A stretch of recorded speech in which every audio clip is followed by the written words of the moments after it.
So the title today is "Why Should We Care About the Dark Side of Social Innovation?" And that relates to two articles that I've written about social innovation. One was about EU social innovation policy, problematizing the policy in the European Union around social innovation. And then the second one was about well, in a special issue that was about the dark side of innovation. So that's where this expression of dark side of social innovation comes from. And that's what I'm going to discuss perhaps more today than the EU policy one. Um, so yes, so I would like to start with a bit of a disclaimer. I mean, it is not that I believe or that social innovations are not useful and valuable. In fact, I do believe they are.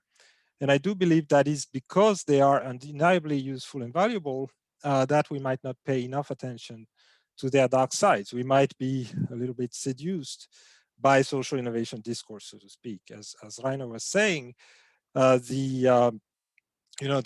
is a normative dimension to innovation. It's very hard to resist innovation simply because it tends to be considered as good for society, and social innovation even more so. So I start with a disclaimer, but I want to say that it is precisely because these are useful and valuable that we might not immediately think of their dark sides. And here I'm using just one example of a social innovation that probably all of us here are very familiar with by now: contact tracing apps. So very contemporary social innovation. And of course, one that has been very useful in terms of public health.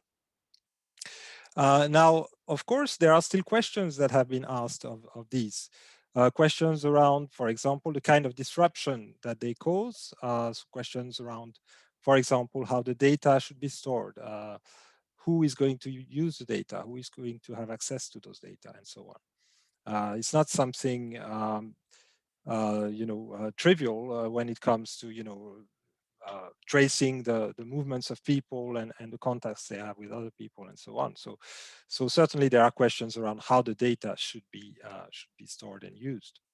There are other questions about equating, in a sense, contact of smartphones with each other with human contact and the assumptions that lie behind this.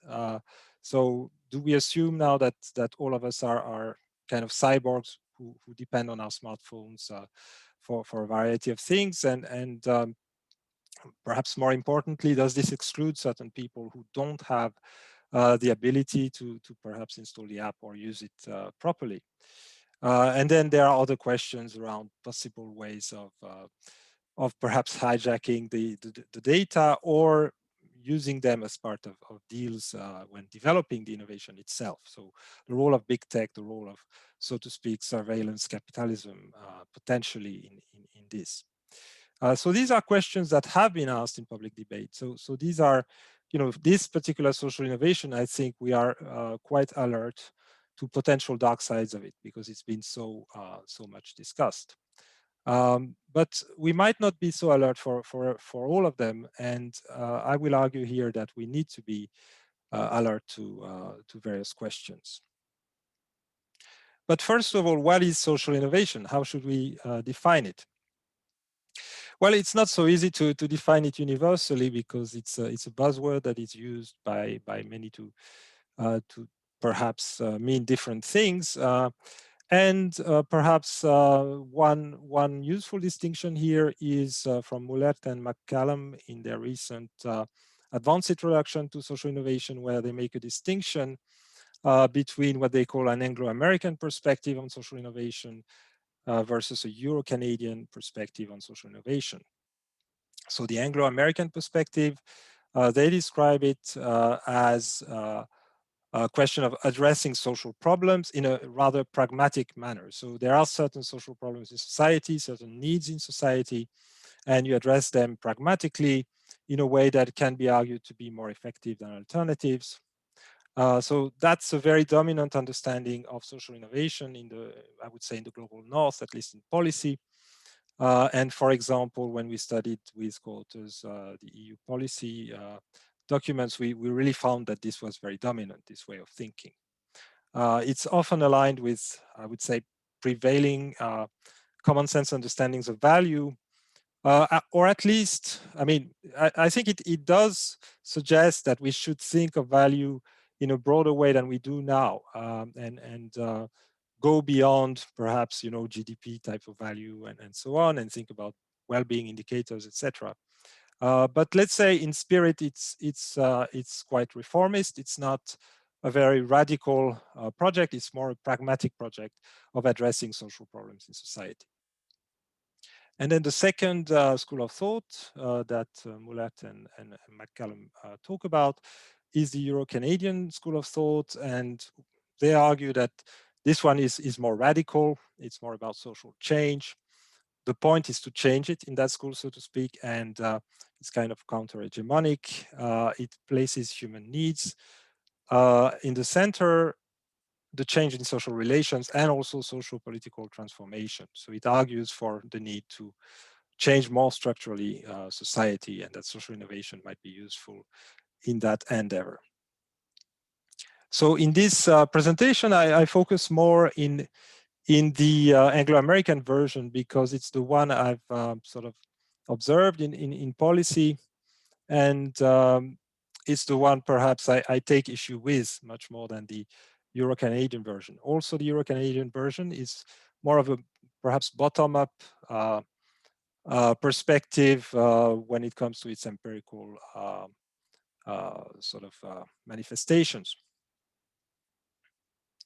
So when it comes then to this Anglo-American social innovation perspective, here are two definitions, and they are very similar to each other, as you can see, or maybe you need a bit more time to see that. It's also a small text, but basically both of them argue in a very similar way about what social innovation is. So the first one comes from the Stanford School of Social Innovation. The second one is actually more or less imported from the UK, from the Young Foundation and Nesta, I think, if I remember correctly, and it's the European Commission's definition. So both of them frame social innovation as based first on the diagnosis of a social problem or pressing unmet needs. They argue for social innovation being the novel solution to address that problem, or new ideas that work in meeting the pressing needs in society. So you have this, well, the social innovation is the novel solution itself. And then it is also premised on arguing that it is more effective than existing solutions. And this is where what I've found in the policy discourse on social innovation, together with my co-authors, we found that to be quite problematic, that aspect, because very often those solutions or those alternatives or existing solutions that are deemed less effective tend to be traditional welfare state solutions. And so sometimes you see in policy a need to argue that social innovation implemented by other sectors than the public sector are better, they are more effective simply because they are cheaper, for example, than the welfare state solutions. So there's a link here to kind of a political issue behind some of these policies, political issue of legitimizing perhaps austerity politics and arguing that actually downsizing some of the state functions can be a good thing because social innovation might be more effective than state provision of social services. Now, it would be interesting actually to study the discourse around social innovation after COVID and during COVID, because I think there's definitely a change in how we understand many of these issues when we have seen the healthcare systems of several large European countries, for example, having been really weakened by austerity politics over the years. And so so there's probably there would be a shift in discourse in EU policy and other policies around resilience, for example, and so on.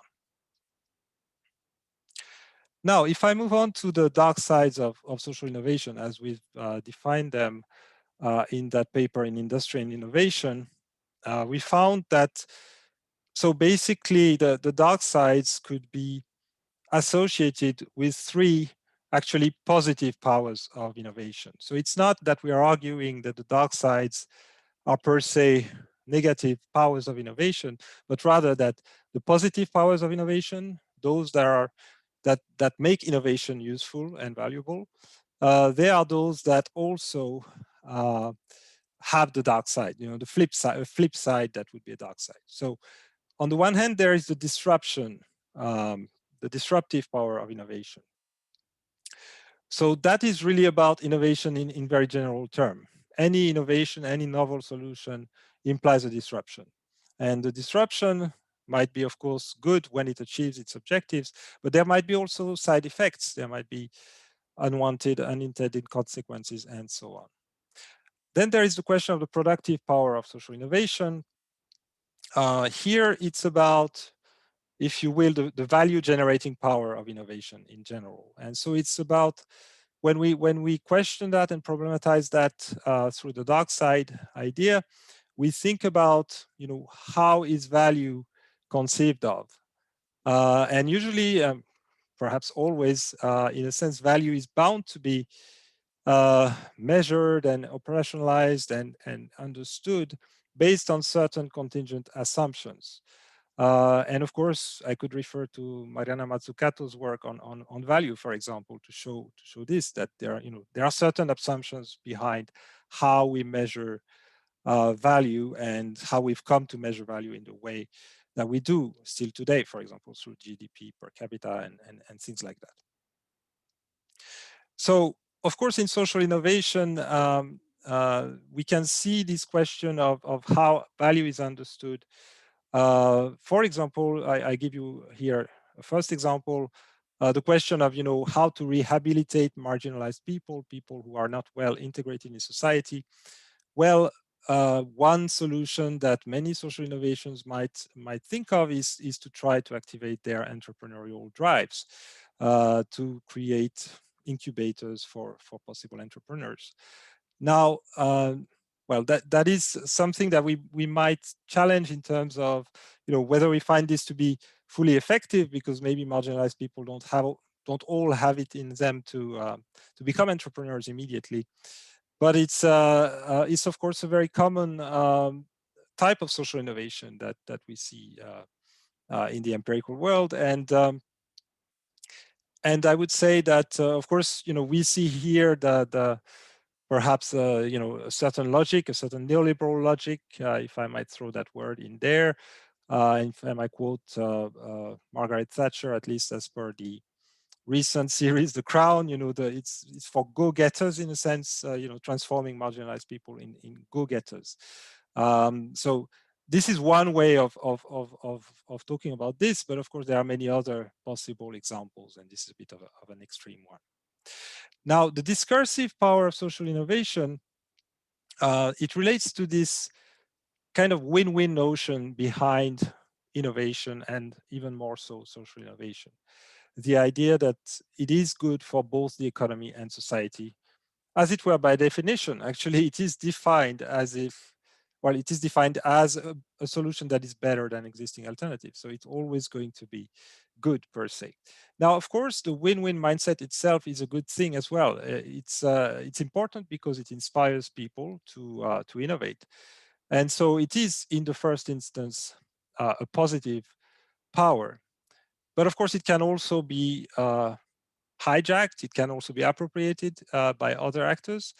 The rhetoric of social innovation can be used to legitimize various projects because it's so positive.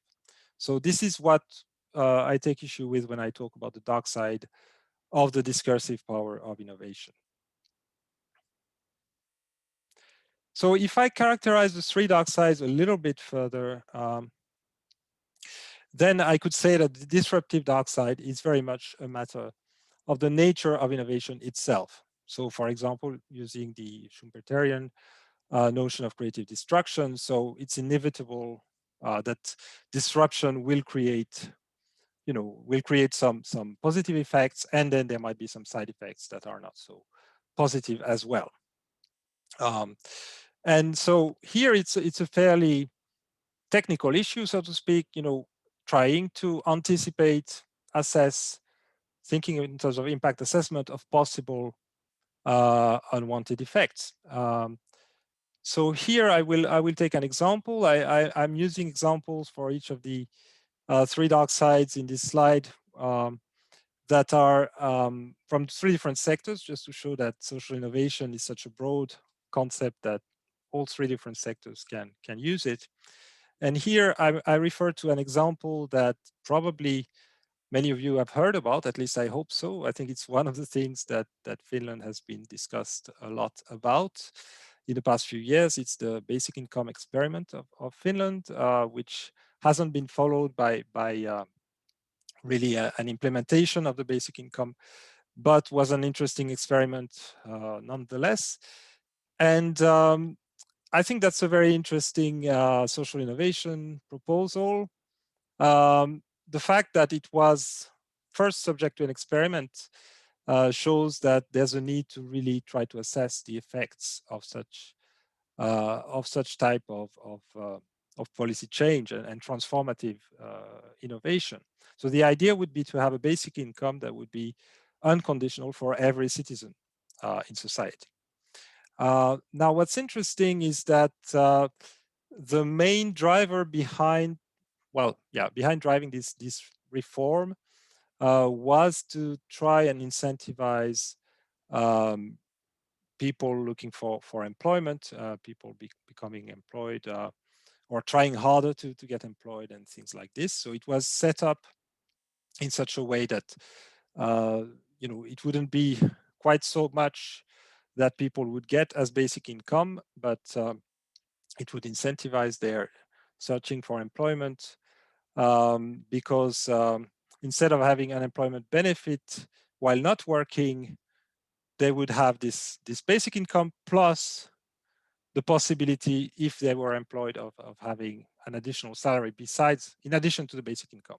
So the idea being that if you get an unemployment benefit versus a relatively small salary, then you don't have such an incentive to start working, to be employed. So that was the rough idea behind the experiment. Now, the experiment was completely inconclusive when it comes to whether people were incentivized to find employment. One reason for that was that there were new policies in place. An activation model in Finland that was put in place in 2018 during the experiment itself. So what's interesting, however, is that when it comes to well-being, there were other effects that were measured, and as per subjective perceived economic security and mental well-being, very clearly the people who received the basic income felt better than the people from the control group. So there were conclusive results when it comes to these questions. And of course, these questions are also very important. And so it is really interesting that in the end, these were conclusive, whereas the primary objective of the experiment, it was not conclusive. I would say, such an experiment, the basic income experiment, I think it's a good example of trying to anticipate disruption and imagining how much disruption there might be in society when it's implemented. So that's why I use it here.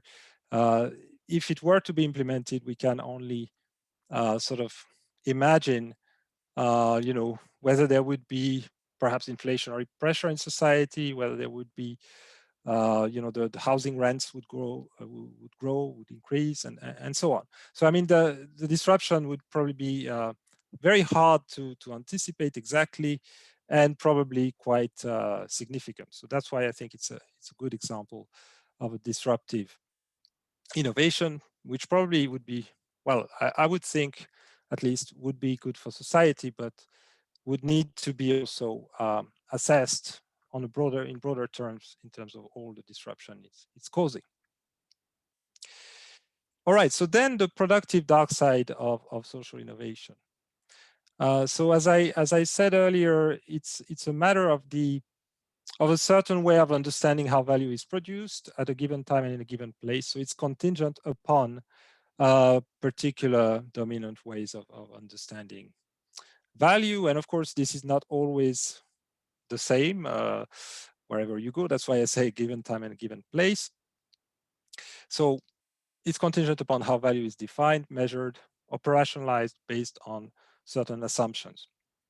And that means, for example, that is contingent also on certain values. I mean, not just how value is defined, but the values of various initiatives.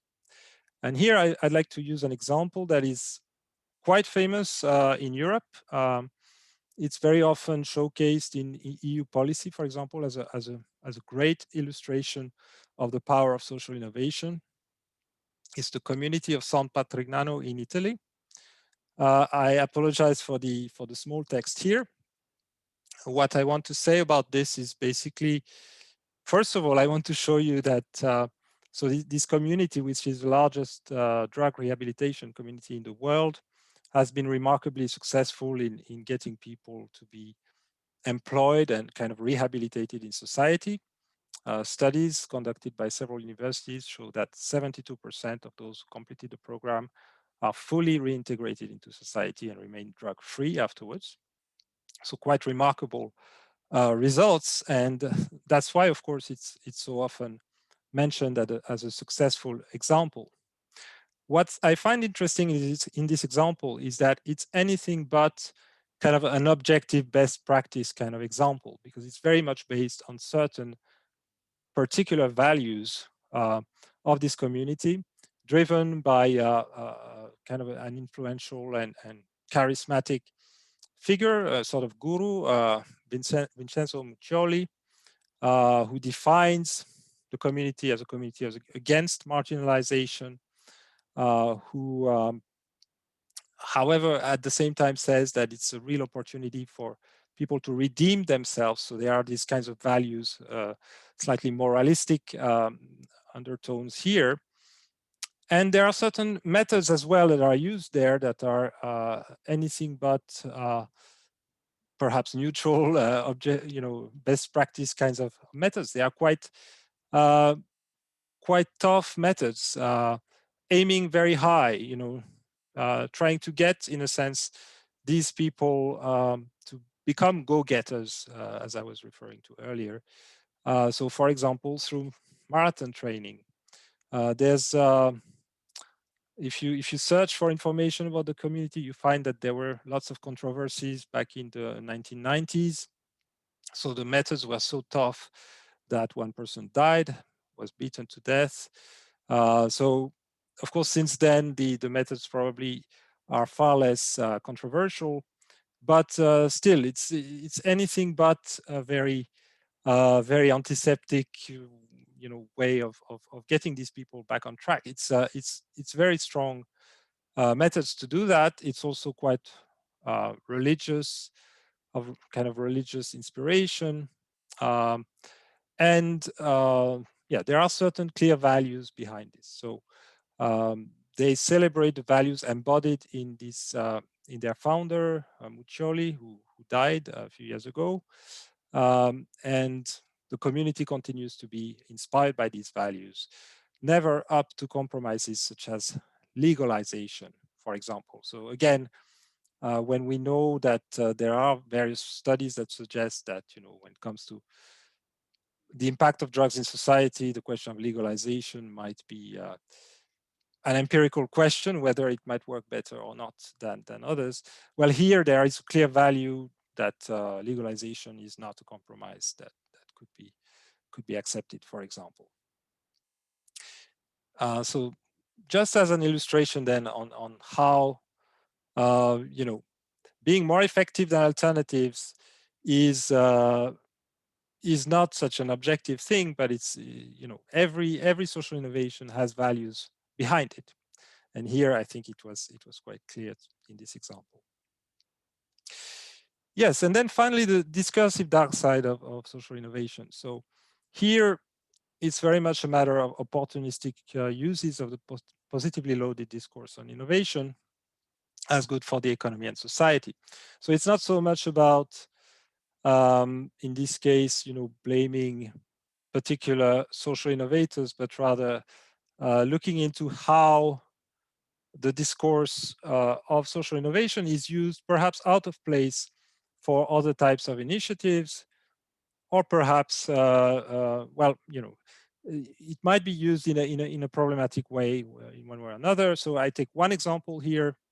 It's the interesting example of Uber in the French context. So Emmanuel Macron, the French president, when he was running for election back in 2017, he presented Uber as a solution for integration of young people in the banlieue. And I find this a very interesting example because here you have really an argument that a very disruptive innovation is kind of a win-win. So it's a win-win that plays on certain phantasmatic societal concerns and fantasies in society. So the positive fantasy of integrating people in society, and then this kind of collective fear. If you think about the 2017 election in France, it came about 2 years after the big terrorist attacks that happened in that country, and so in a context of of really hoping for integration of the people of immigrant backgrounds from the banlieue for several reasons. So there are those kind of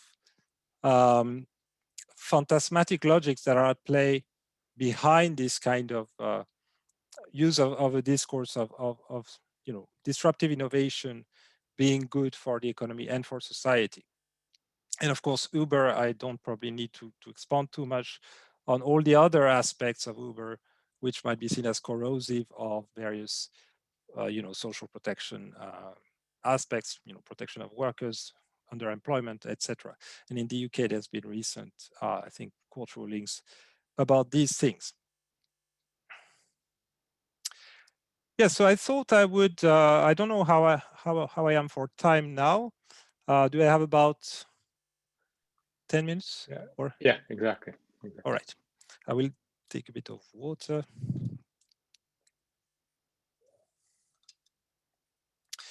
Yeah, so I wanted to also use another example from Finland, a very interesting example, a very interesting initiative coming from an institution called Sitra. So Sitra is the Finnish Innovation Fund. It was founded, well, 50 years before 2017, that is in 1967, and exactly 50 years after Finland got its independence. So on the 100th anniversary of Finland, Sitra launched this challenge prize. So based on this kind of challenge-driven innovation perspective, and it's called Ratkaisu 100 in Finnish, Solution 100. It was very successful. It attracted a number of groups of innovators working on various innovation ideas. And two winners, there were two winners which are featured here. How can we predict what expertise will be needed in the future through artificial intelligence? And then the question of the positive CV. And so I'd like to perhaps just look into the latter one, which I think is one of those social innovations that I found to be really very positive, really very benevolent, framed in terms of well-being, and framed in terms of well-being of children in particular. So children in school, the idea behind the innovation is that the expertise of children is not sufficiently highlighted using current methods. So the and particularly a positive way for children to think about themselves, to self-identify, is not enough highlighted in schools at the moment, and therefore there is this idea of enhancing this kind of positive self-image through a positive CV, and the idea is to involve teachers in that process. So the model includes a digital platform, learning materials, and teacher training. And the idea ultimately would be to scale this solution to all school children in Finland with a digital record for all of these positive CVs. So I think this is a really interesting example. I am quite, sympathetic to this example, but I think even with an example such as this, we can and we should think in terms of potential dark sides.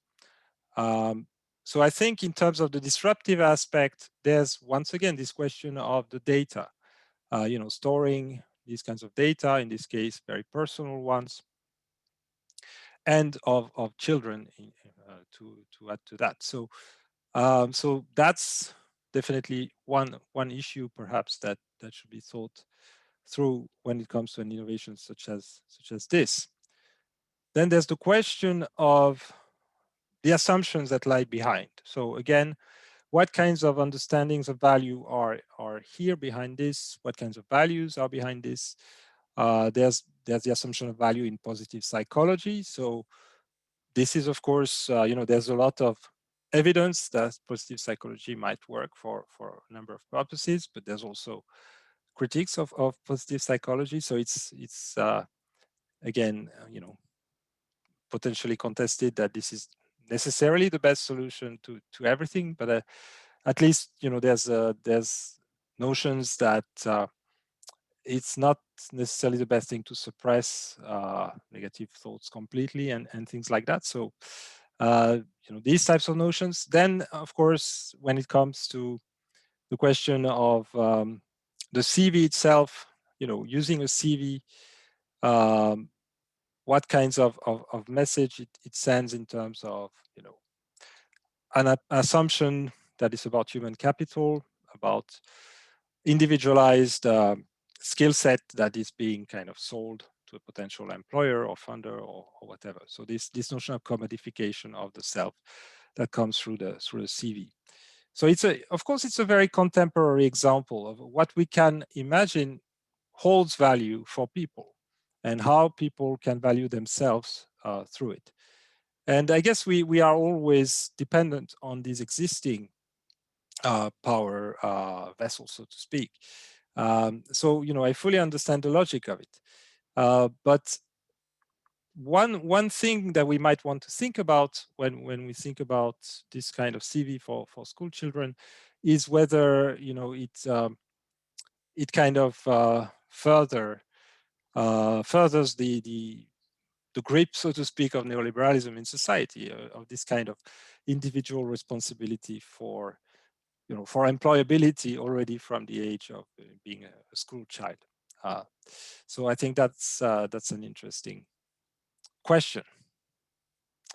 And then finally, again, this question of potentially an idea like this could be an extension of surveillance capitalism if it was in the wrong hands. Now, being based in Finland, I don't think that in the Finnish context there would be a risk for this to happen. Finland does gather a lot of data about its citizens and has been doing that very responsibly. But of course, we know a little bit the logic of this surveillance capitalism. So it's important to think about these possible aspects as well. So I will conclude with this final slide. So why should we care about the dark side of social innovation? Well, about the dark side of disruption, it's relatively straightforward. We need to anticipate and assess possible unintended consequences of social innovations, because by definition, or rather by nature, the disruption caused by innovations leads to uncertainties and risks. And so whether we are public sector actors, like in the paper by Matsukato and Kattel here, or other innovators, we need to think about these uncertainties and risks, and we need to be able to face them. When it comes to production and value generation, we need to consider carefully whether established understandings of values might in fact be part of the problem. And I think here, that's very much the thinking that Mariana Matsukato had with her book, The Value of Everything, among other things. So that's a very central issue. We need to really think about that question in fundamental ways. And finally, the dark side of the discursive hijacking of the social innovation discourse. We need to be alert to how our positively loaded transformative ideas, such as social innovations, are used by powerful actors. And of course, here, it might be more difficult to be very precise and concrete what can be done, because it's a very daunting task. It would be a very daunting task to see to it that these ideas are always used in the intended spirit. But I think it's important to try and think about these things. So that was my presentation. Thank you. Thank you so much, Matan. And as promised, we have now Ville Takala, who will comment on your paper. And of course, Ville has done the evaluation of the Citra project as well, so he knows it intimately well as well. So Ville, floor is yours. Thank you so much, Rainer, and thank you, Martin, for this excellent talk. I think very quickly, just for me, this really sort of highlighted and illuminated the very complex ways in which innovation is political. And throughout your talk, I was just sort of reflecting on also from a research perspective that if one wants to attend to that complex politics, it seems to me to speak for the need of a multidisciplinary framing. So we need to understand the economics of innovation, but it seems to me to be very clear that we have to also focus on the sociology of innovation, defined as an exploration into its diffusion, which is indeed the place where a lot of the politics happens when social innovations meet the established structures of the welfare state. And then perhaps even add to that some organizational studies perspectives. So basically just wanted to say that it really illuminated the sort of need for a multidisciplinary approach to these questions. So yeah, I'm I must admit that I'm rather convinced by your analysis and its importance. And just thinking about the context today, the IIPP context, Institute for Innovation and Public Purpose, whose research always at some level at least wants to look at this question of how does research translate into policy, and what are the policy implications of the type of analysis that we do. So in that spirit, therefore, I wanted to open the Q&A today by, if I may, asking you 3 questions about the implications of your analysis for both policy and research. So I'll ask a question for each of the dark sides that you identified. So firstly, this disruptive dark side, this disruptive power of social innovation. So it seems clear to me that we need social innovations to disrupt the welfare state. However, it's very possible that that disruption takes an undesired direction. So how do we know when disruption is desirable, when is it not desirable? So if you had to advise on the organizers, practitioners who run these type of initiatives, can you design for disruption or for positive disruption? What would you say to the organizers of such events if you had to advise them? In relation to this question, I'll just, if I may, I'll just ask all this. Is that okay? Sure. Yeah. That is. Yeah. That is okay. Thank you. I just noticed your mic went up. So yeah. So in relation to this disruptive dark side, I also kept thinking throughout your talk and also when I read your paper about this figure of the civil servant of the future or the public sector actor. So, you know, Rainer Kattel and Wolfgang Drexler write that the entrepreneurial state requires public organizations that are capable of agile stability. So this, it seems to me, almost schizophrenic role where you have to move fast, experiment, do all these things, yet at the same time continue this sort of legacy of the Weberian welfare state, if you will. So what does your analysis imply in terms of the dynamic capabilities of the civil servant of the future? So is it that not only do you have to do agile stability, but you need to have some kind of critical mindset in which you can sort of foresee how innovations might turn out? So I think the sort of task to this civil servant is rather extensive. But yeah, I wanted to ask you about how you see that. So that was the first dark side. Sorry, that's a very long question. I'll try to do these next ones quicker. So this productive power dark side. So you say that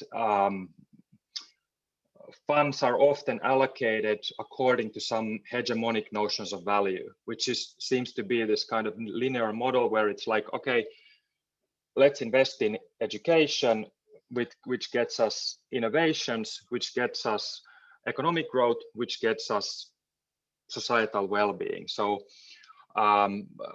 very linear model. So I wanted to ask you if you could elaborate more on alternative sets of value according to which funds could be allocated based on. I'm just thinking that from the policy perspective, again, I wonder if there's, when you allocate public funds, these questions about accountability and transparency become important. Now, who are you accountable to? I think there's a tendency that you're accountable to whatever the prevailing logics are. So a certain conservatism, I wonder if it sort of creeps in by its a standard. So do you have some examples of other ways that funds could be allocated? And I wondered if you wanted to say more about that one. And then finally, this discursive power, this discursive dark side and appropriation of ideas and their use in ways which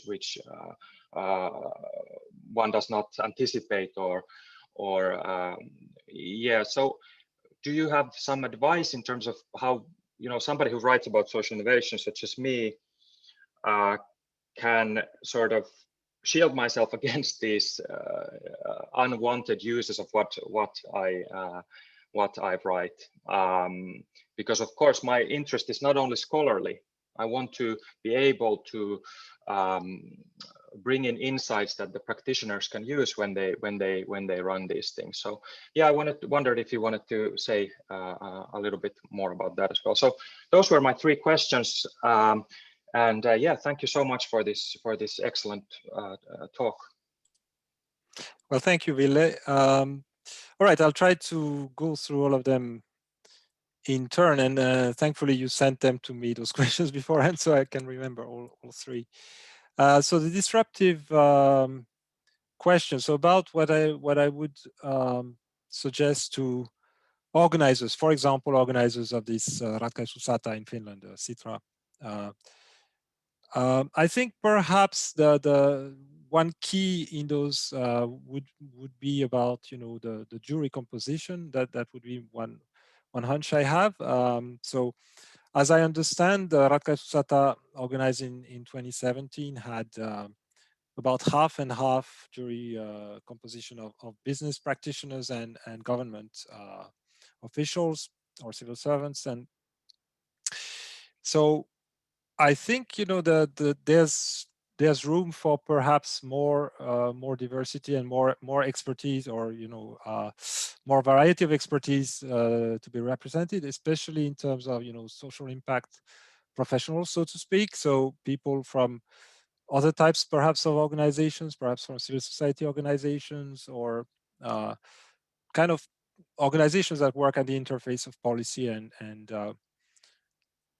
society. So I mean, Citra itself, of course, might be one. Demos Helsinki, whatever, in the Finnish context. But so also, of course, academics could be involved and share their expertise. So I think that the jury composition might be one. But of course, I'm not. I don't want to put myself in the position to know everything about what should be done about this. But that would be my first way of thinking about this. When it comes to the agile stability and everything we're asking our civil servants to do in the future, yeah, it does sound challenging and daunting to add more requirements. What this reminds me of is last year, I with a group of researchers, we applied for kind of funding, research funding, but geared towards policy in Finland, about the SDG implementation in decision making in all three sectors. And well, I'm thinking, for example, if you are looking into SDG implementations, all the 17 SDGs, and you have this the Sustainable Development Goals, and you have this expectation that that all decision making is supposed to be in terms of the SDG, is supposed to affect decision making in all sectors, and especially in government. What kinds of skills are you asking of these people? It sounds immensely complex, and they need a lot of support for this. Actually, I again think that academics should be involved in that. Sadly, we didn't get research funding for doing that, but that was what we were going for. But I do think that that could be one way for me to transition to your productive question. This question of the SDGs does bring alternative understandings of value, and the SDGs there are 17 of them. One of them is about economic growth. Of course, there is another one about innovation and so on. So there are a number that are mainly economic in nature, but many of them are not primarily economic, and so they can, if we make them be, they can be a source of alternative allocation of value, certainly. One challenge which we found when we applied for that funding, and specifically from the public sector people, they did say when we suggested that for some of the SDGs, we need qualitative indicators and we need subjective indicators, for example, indicators of well-being, and so on. They said that they are not, they don't think it's workable to work with those, and or at least so some of them were reluctant with these types of indicators. So I think that's one issue that I can see. It's very difficult to change the ways of thinking, especially about the allocation of resources. So that's one lesson that we learned from that application. But I would add to this as well, besides the SDGs as a challenge to the hegemonic way of understanding value in terms of GDP and well, innovation leading to, in the end, trickling down to well-being, as you were saying in your example. I would say that the basic income experiment as such was a very interesting opportunity for debate in Finnish society, because you got the result there that actually that basic income experiment actually works fairly conclusively. It does work for well-being and for economic security. And if we are arguing that the end objective or final objective that we have is well-being, then why not why not take these results seriously and take them as such as valuable? I mean, this is value right there. If you ask me, people feeling better, there is value in, there should be value in that as such. So that's what why I would argue that these subjective indicators, which Kela in their study of the basic income experiment checked for, they are very important indicators, and they should be the basis for decision making as well, if we want to take well-being seriously. So that would be my comment to the second question about the productive dark side.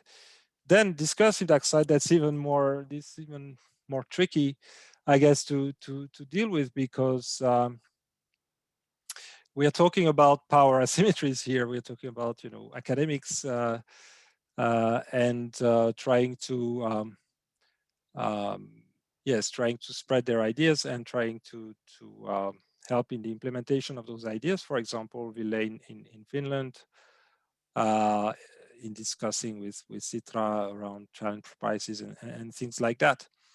And here, I mean, I can't say, I guess, usually you say people should practice what they preach. So I feel a bit myself not in a position to advise you what to do, but I do think that engaging in public debate around those questions, when you do see in the media perhaps wrong interpretation or problematic interpretations of the idea, that could make sense. I mean, when you are, for example, in the Finnish context, one of the experts on these types of issues, I think it's an important thing to reply to editorials in the main newspapers when there are such as you know that there was recently, which kind of hijack ideas to some extent, or at least privilege economic efficiency over other things in relation to social innovation.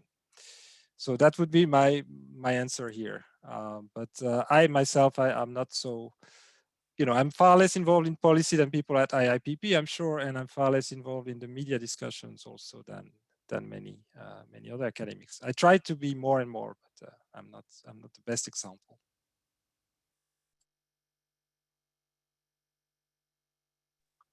Okay, thank you so much for this discussion. So we have a lively Q&A, but I'll start with Rosie. You raised your hand, so I'll promote to the panel as well, so we can actually this way ask questions. Yeah, Martin, if you can close your slides, maybe this way that you have more. You can see more people. Yeah, Rosie, go ahead. Yeah, hi, thank you so much for the presentation and for the questions. I really enjoyed this discussion. I was particularly interested in something that you said towards the beginning of your presentation on how the kind of discourse of social innovation is often framed as being non-state actors. And I'm wondering whether this, I guess, failure or our failure to identify this dark side of social innovation also has to do with our framing of the welfare state and the history of the welfare. It's something Ville and I have talked a lot about, like where Mariana's work has discussed how our discourse on the state really downplays its role in kind of technological innovation. To what extent does our mainstream understanding of the welfare state as this clunky, bureaucratic institution that's very slow shape our view of the state as socially innovative? And I think we see this discourse even in some kind of radical ideas about care and the welfare state, that the old welfare state, that our kind of idea of the welfare state is outdated. But actually, if you study the history of welfare states, then we do find that there was a lot of social innovation, or what we would now term social innovation, happening within them, that also produced lots of spillovers for other sectors. For example, looking at the role of the state in IT, that was really came through the welfare state and the need to administer different services. So yeah, I'm just interested in what you think this relationship is between this view of social innovation as being a kind of private sector thing and our view, our perspective on the welfare state as a historical institution. Yes, many thanks for the question, Rosie. Yeah, I mean, I could just share a little bit of the analysis of the EU policy, because what they argue for in EU policy documents, they argue for a triple triumph of social innovation, or a triple. They have two different expressions. I don't remember, but anyway, so there's this kind of win-win-win, and they argue that it's a win-win-win for business, society, and government. But then for business, and so for business, there's many new opportunities of wealth creation and so on. For civil society, there's possibility for partnerships and for having impact and so on. And then for the state, it's it's going to be much more efficient. So it's going to social innovation is going to make it possible to have much fewer employees, civil servants, and so on, and the state will become more efficient, and that will be good for the for government. So that is kind of the way they argue there, and of course that's against the backdrop of the times of austerity politics that that these documents were prepared during, and so in that way the positivity of the discourse on social innovation was used to legitimize austerity. I mean, basically, it's very straightforward when you read those documents to claim that there's plenty of social services that the state should not be actually would benefit from not being involved in, and so on. So I think there's that rhetoric which we see in EU policy, which I find, as a continental European myself, surprising, because it does come from, to some extent, it comes from this Anglo-American way of thinking about social innovation. So it feels outlandish to some extent to continental Europeans who are used to social democracy, etc. But then, yes, the other paper we looked into how various solutions after the disaster in New Orleans, the Katrina hurricane, how solutions were promoted, and they were promoted, as many of them, as bottom-up solutions and against big government. And of course, you had civil society initiatives, plenty of them, lots of social innovations coming from bottom-up, but many others were brought about by neoliberal think tanks, and under the guise of these kind of bottom-up social innovations. So that's another, and of course against government. I mean, claiming the government definitely should not be allowed to do anything in this context. So of course that's a more extreme context, but that's another one where your question resonated. But yeah, I think that today what's perhaps even more interesting is what the COVID crisis has done to this, because I would imagine when I see, for example, how resilience is discussed nowadays versus before the COVID crisis, I think it's far less aligned with neoliberalism than it was before. I mean, it's much more about the need for public sector resources and good healthcare system that has to be provided by the state, and so on. I mean, there's a lot of discussions around that. So I think it will be interesting to see where that will lead. I mean, I guess all of us are interested in the post-COVID world, and hopefully it will be a bit more redistributive. At least I hope so. Thank you. So good, Rosie? Okay. Okay. Ville, I think you wanted to comment quickly. Thank you, Rosie. Oh yeah, well, thanks. I mean, yeah, just to say to Rosie's question, I think it's so important, this question about welfare state logics, and then perhaps sort of business logics when it comes to development. And I just wanted to say that in relation to the challenge prize Ratkaisu 100 that I studied, that now certainly there is would it be called risks or a possibility that an instrument such as that promotes business mindsets and logics when it comes to developing. But I don't think it's necessarily always like that. I think you can design them in ways which promote other types of logics and measures of value. So we can think of bringing in those welfare state, the positive sides about that mentality to developing things also into instruments such as the challenge prize. And I think that's what Sitra is actually doing nowadays. I mean, I notice Riina is in the audience, so she can let me know if I'm wrong about that, but yeah. Good. Next question we take from Monzo Monteiro. I'll try to promote them to our panel as well, so we have a bit more interaction. There is more questions in the chat, so I'll get to that. So Monzo, if you are happy to ask the question live, you can switch your microphone on. If not, then I think we have a very similar question from Dario Arena. So I'll try to see whether we can. I think Dario. Oh, yep. Let me see whether I can promote.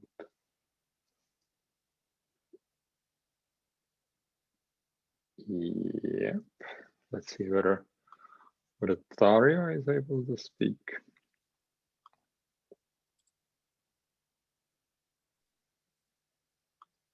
Yeah, here you are. So you can unmute yourself and ask the question on live. Okay, thank you very much, Rainer. I was just thinking that the opportunity of make the question directly was better. So you read my mind. So thank you. Yeah. Thank you very much. Yes, well, I write that this is a very necessary dialogue. Martin, thank you very much. I read one of your papers before this lecture. And I was asking in the chat that I always thought of innovation as a counter-hegemonic process that, while promotes specific changes, also foster greater social transformations. For example, in my country, Colombia, in South America, I've seen a little bit of the dark side of innovation, because many mining companies, many oil companies, and many extractive enterprises use innovation in one way to avoid their social responsibility. So they foster social processes, social dialogues, but to avoid their responsibility with the communities. And in some cases also for getting a free advertising, because they are where the government is not. So they have like a win-win processes there. And I wanted to ask you, Martin, because you were saying in the last part of the lecture that always IIPP have like a framework or like a theory for all the subjects that they discuss about.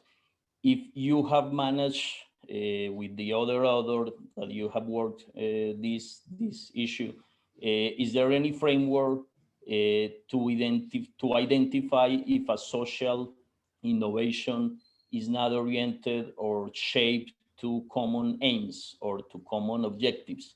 If you have, I don't know, like some clues or some framework to identify that.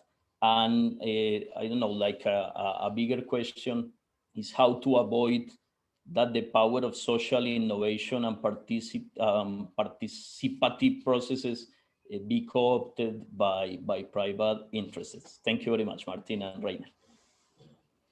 Thank you, Dario. I'm afraid I don't have one good answer to the framework question. I am I'm in the process of reaching out to other social innovation scholars, such as Frank Mullert, whom I quoted several times or mentioned in this presentation. And I think he's probably much further in thinking around those questions than I am. He's also relatively involved in policy at EU level and firmly interested in a more radical understanding of social innovation than the Anglo-American one. So So I'm looking forward to exchanging with him. What I can say, since I see that you write about social responsibility of corporations, so one of my other sort of pet concepts, so to speak, is the concept of corporate social responsibility. I've been working on that quite a lot. And I think one thing that does work to some extent with corporate responsibility is when you don't leave it only up to the corporations, because it is a corporate driven project in general. It is the corporations usually communicating about these questions. But then when they communicate about these questions, you do have watchdog groups, you do have NGOs, you do have various actors, academics as well, who can see what these corporations are claiming and then check against those claims and investigate and so on. And that is the only thing that works with corporate responsibility. The only thing that works is when you take these corporate responsibility claims seriously, and then you investigate them and see whether they make sense. So if corporations claim to be socially responsible with communities that they follow, I don't know, ILO conventions, etc., and you find out that they don't, then you can really sort of show them not to have been socially responsible. So when it comes to this question of social responsibility, that is the thing that works, in my opinion and in my experience. But yeah, with social innovation, I think it's a similar, it would be similar things that would work when they are used by corporations. The idea is to see what are the impacts and whether these are in line with their social responsibility sort of commitments. So that's what I would say to this. Thank you. Thank you. Thank you, Dario. And let's go to our next panelist, Loretta. Let's see whether that works again.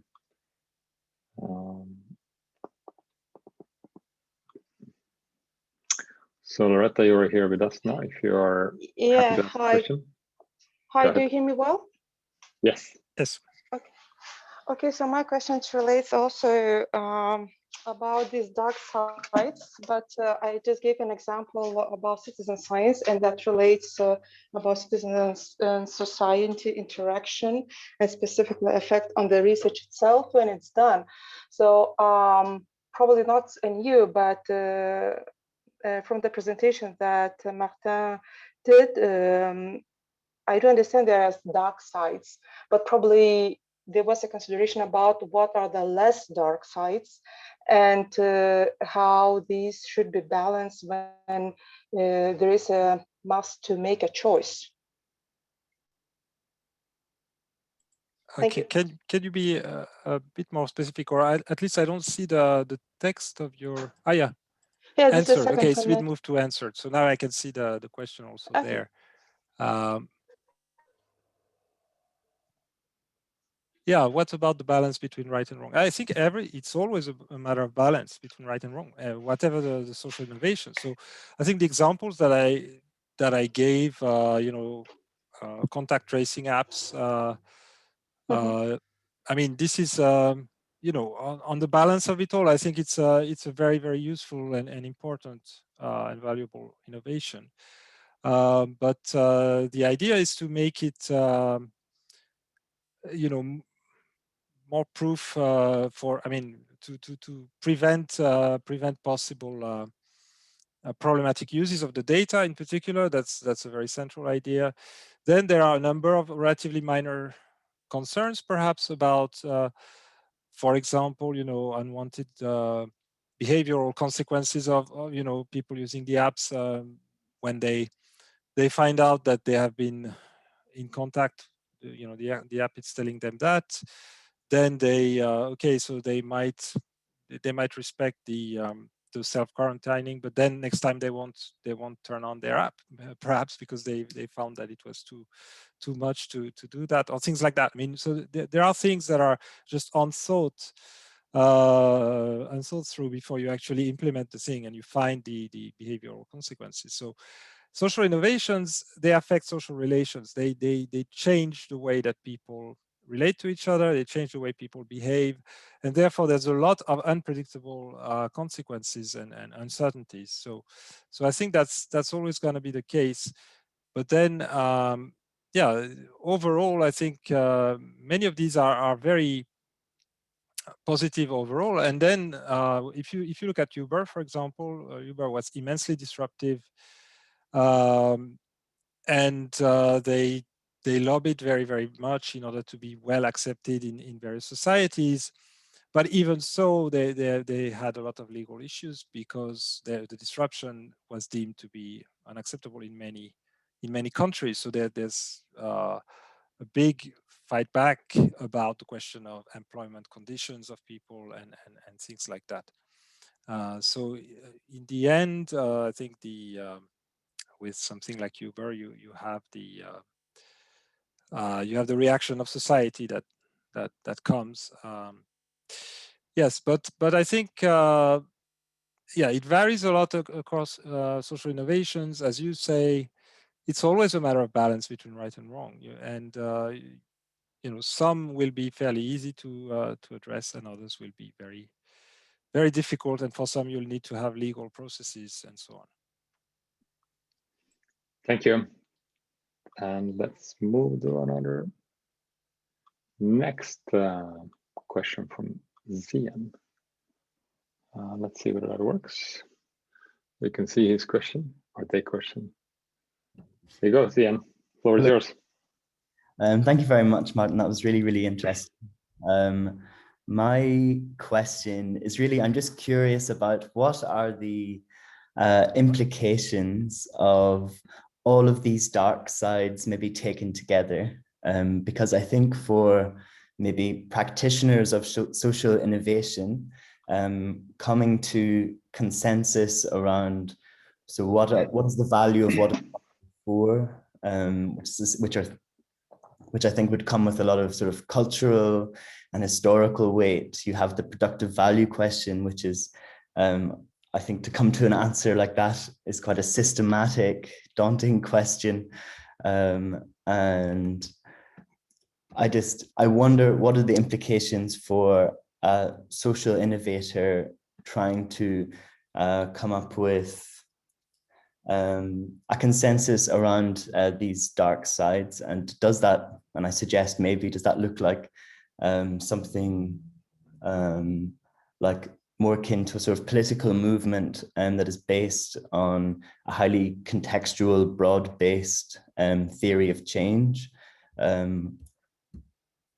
Yeah, that's I don't know what I'm getting at, but yes, thank you. I mean, so as I discussed in the beginning, there are kind of two schools of social innovation research, and one is more reformist and the other more radical. And I think both are, can lead to extremely progressive change. I mean, potentially. So, but as you say, yes, they won't agree on what values should be across the board, and it's not desirable because social innovation, deals with so many different types of problems. But certainly, what probably most of them argue is that everything shouldn't be a matter of economic efficiency, and the question of the social impact.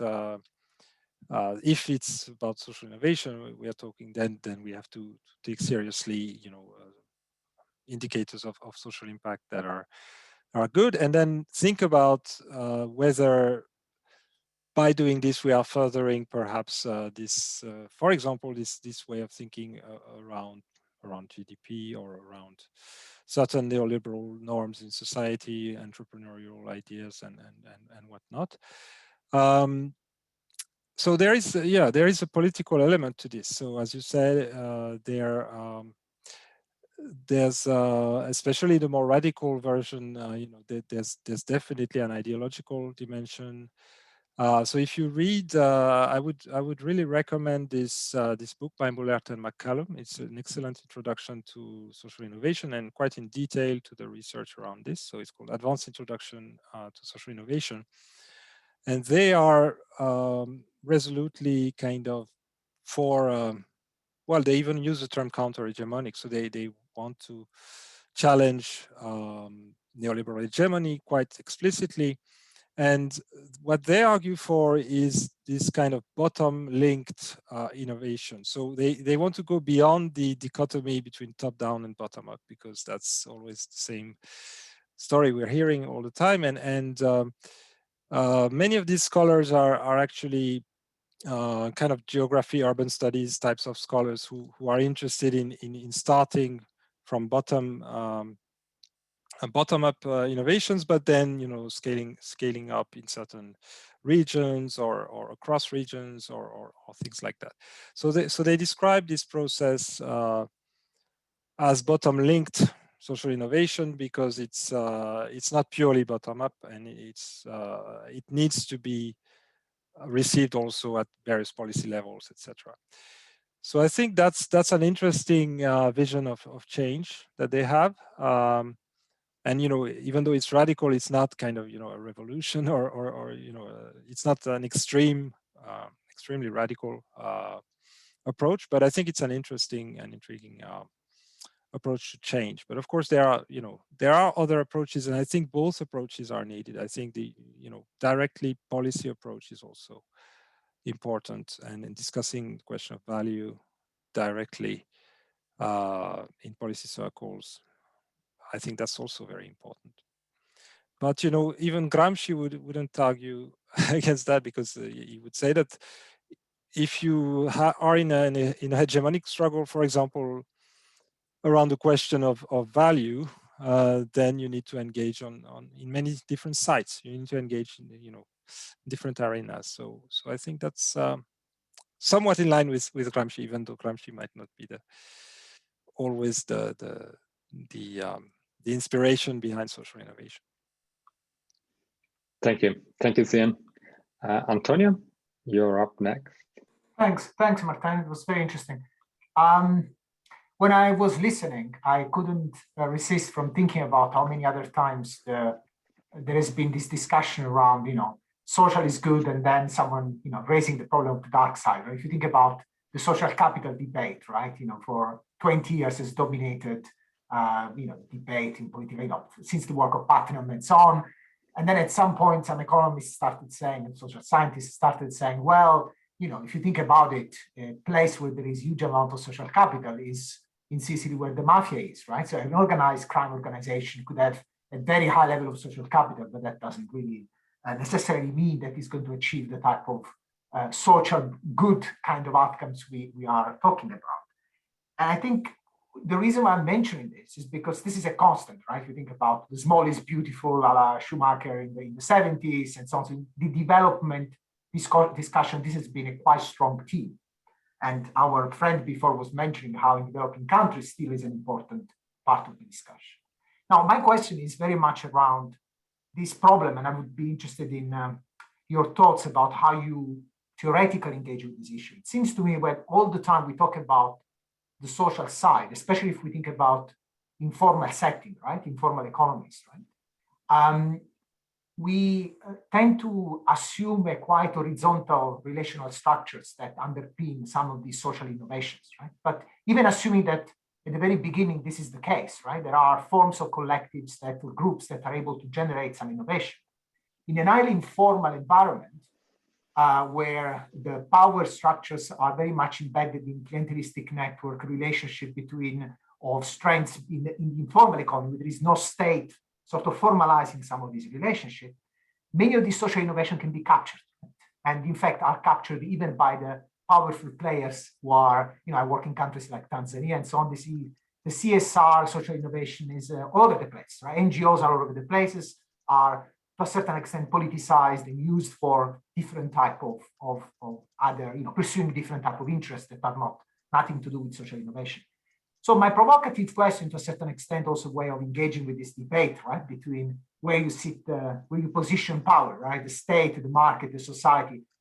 It seems paradoxically that in order to have social innovation, you need to have a very strong state that creates the parameters within which these things can happen, right? So paradoxically, to be innovative, you need to have also some of these constraints that delimit what is really the space and try to formalize some of these things while they emerge, especially when they scale up, right? There is lots of discussion around, I study a lot of things like, the Emilia-Romagna region and the debate about cooperatives, social enterprise, and all of that.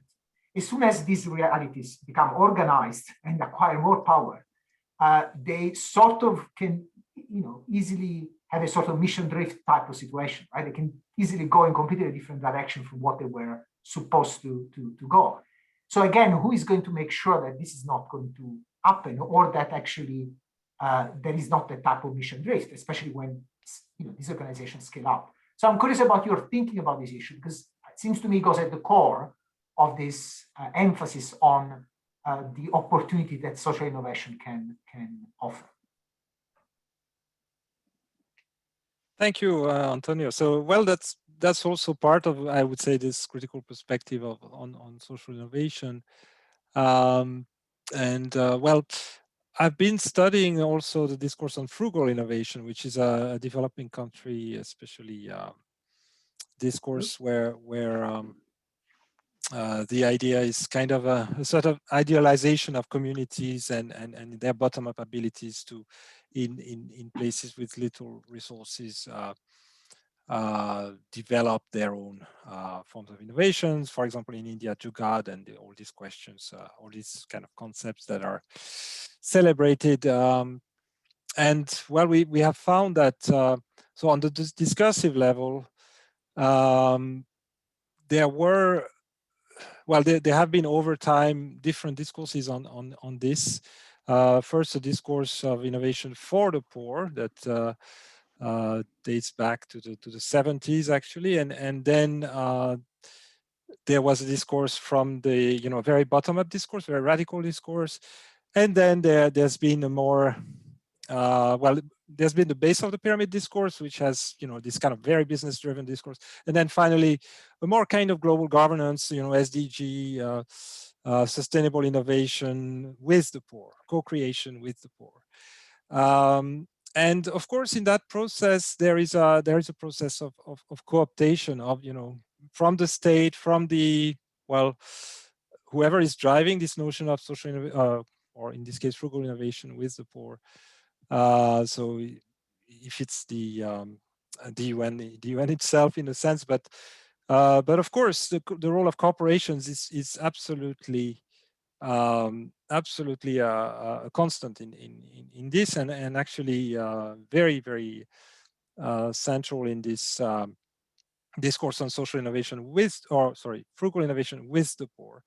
So this co-creation discourse, it's about communities and business, and so the yeah, so I see this dark side, if you will, here, even perhaps more strongly than I see it with social innovation. It's rather concerning how this, in this particular case, and for example, in the Indian context, this idea of co-creation, which can be a very fruitful idea in many contexts, here means quite, yes, quite sort of an appropriation of the fruits of those frugal innovations for sort of business gain. And so, I mean, I would say that sadly, it's very difficult to avoid these dynamics. I would say, however, that I would hope that, yeah, when it comes to social innovation in the European Union and so on, we could have less extreme dynamics of appropriation, of private appropriation of the of social innovations, and I think we do. But yeah, so that's what I thought about when you mentioned the developing country context and these kinds of dynamics. I think yeah, studying these questions of innovations in developing country context is even more, in a sense, depressing to me, at least, than in the what I'm describing in the EU. But basically, what I'm describing in the EU or in the global North is basically how social innovation has been used as a status quo and enhancing discourse, even though it's supposed to be about change. so that has been my problem with it, and so I hope that it was clear also in the presentation. Yeah, thank you so much. I think we're exactly at the end of our time, so it was a perfectly timed discussion. So I'd like to thank Martin for this presentation and this discussion, and I think this is a topic that is will continuously be, I think, very interesting for various reasons that we just discussed, and the association and closeness with the idea of value, of course, and the extraction of value, and through such social innovation processes, of course, is extremely interesting. So I would like to thank also Ville for his comments and discussion, and also Joe from our team for setting it up, and Antonio for heading the entire series. So thanks so much, everybody, and thanks so much everybody who was here, and have a great evening, and of course great week as well. Thanks To all. Thank you. Bye bye. Thank you. Bye bye.